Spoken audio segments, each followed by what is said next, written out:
দর্শক, আজকে আমরা আসছি খানসামা উপজেলার 6 নং গোয়ালডি ডুবুলিয়া গ্রামে।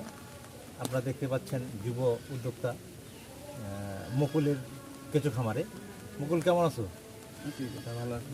ভালো জি, ভালো আছে মুকুল। মুকুল, তুমি কতদিন থেকে কেঁচো সারের সঙ্গে জড়িত উৎপাদনে? এখানে প্রায় 3 বছর থেকে জড়িত আমি। 3 বছর থেকে জড়িত, তাই না?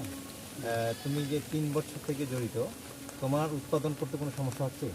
না না, উৎপাদন করতে কোনো সমস্যা নেই। কোনো সমস্যা নেই। নিজের আচ্ছা। চাহিদার পাশাপাশি আমি বিক্রি করে থাকি আর কি। নিজের চাহিদা পূরণ করে বাকিটুকু বিক্রি করি আর কি। বাকিটুকু বিক্রি করছো, হ্যাঁ। তাই না? আচ্ছা, বিক্রি ক্ষেত্রে তোমার কোনো সমস্যা হচ্ছে? না না, বিক্রির ক্ষেত্রে কোনো সমস্যা নেই আমার।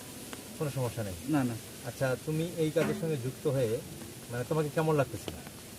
আমাকে অনেক ভালো লাগতেছে। আমাকে সবাই চিনতেছে, জানতেছে, সব জায়গার লোক চিনতেছে, জানতেছে।